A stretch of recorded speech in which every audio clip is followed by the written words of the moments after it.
Assalamualaikum warahmatullahi wabarakatuh. Dan salam sejahtera saya ucapkan kepada Encik Muhammad Fauzi bin Arifin selaku pensyarah subjek ini. Nama saya Nur Faris Izzadin Nabil Rosman dan saya akan membentangkan tajuk Kesan Kemurungan dalam kalangan mahasiswa di Malaysia. Kemurungan merupakan isu yang menjadi bualan hangat dalam kalangan masyarakat pada masa kini. Ianya dilihat sebagai sebuah penyakit mental yang mampu memberikan kesan yang teruk dan mendalam kepada seseorang.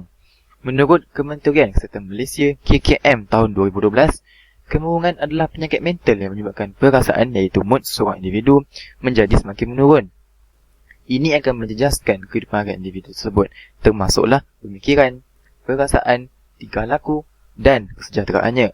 Sekiranya tidak ditangani secara efektif, ianya boleh mendorong kepada tindakan membunuh diri. Berdasarkan petikan tersebut, kita dapat lihat bahawa kemurungan mampu memberikan pelbagai kesan kepada individu, terutamanya dalam kalangan mahasiswa di Malaysia. Antara kesan kemurungan dalam kalangan mahasiswa di Malaysia adalah yang pertama, mahasiswa menjadi seorang antisosial dan kurang keyakinan diri. Perkara ini terjadi kerana terdapat beberapa faktor yang mempengaruhi mahasiswa seterusnya menyebabkan kemurungan. Antara faktornya ialah yang pertama, masalah hubungan interpersonal. Yang kedua, tekanan pengurusan masa. Yang ketiga, persekitaran dan sebagainya. Faktor persaingan dalam akademik menjadi antara faktor mahasiswa berasa tertekan. Seterusnya, menyebabkan mahasiswa mengalami kemurungan dan menjadi seorang antisosial. Menurut Ahmad Hazrat Saleh dan Dini Rahiyah tahun 2014, persekitaran yang semakin terdesak pada masa kini menyebabkan berbagai golongan berada dalam keadaan tertekan bagi bersaing dalam meneruskan perjuangan kehidupan. Muka surat 64. Mahasiswa turut berada dalam golongan yang berada dalam keadaan tertekan bagi bersaing dalam meneruskan perjuangan kehidupan. Perkara ini perlu diberi perhatian kerana kita tidak mahu mahasiswa kita mengalami kemurungan. Seterusnya, melahirkan mahasiswa yang kurang keyakinan diri dan antisosial. Isi yang kedua, mahasiswa mengalami tekanan perasaan dan kebimbangan yang tinggi.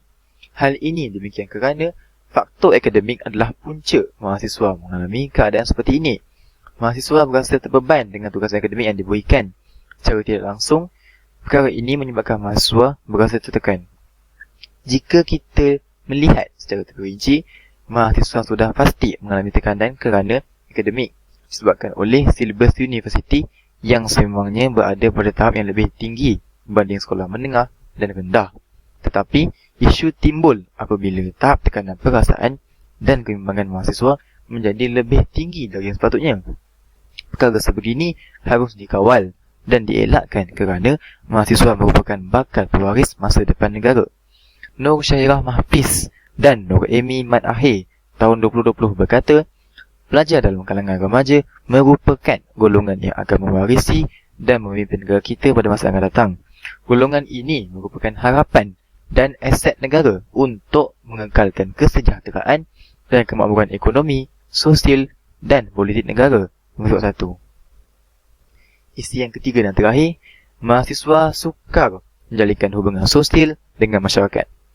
Mahasiswa yang mengalami kemurungan cenderung untuk mendiamkan diri dan tidak berinteraksi dengan masyarakat sekeliling, khususnya keluarga dan rakan-rakan.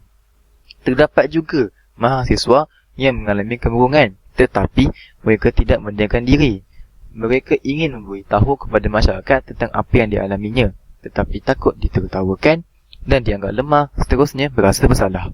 Nur Syahirah Mahfiz dan Nur Amy Mat Akhir tahun 2020 berkata, kesukaran untuk menjalinkan hubungan sosial akan menyebabkan pelajar merasakan mereka tidak layak diterima masyarakat dan akan berasa bersalah dalam apa saja tindakan yang dilakukan.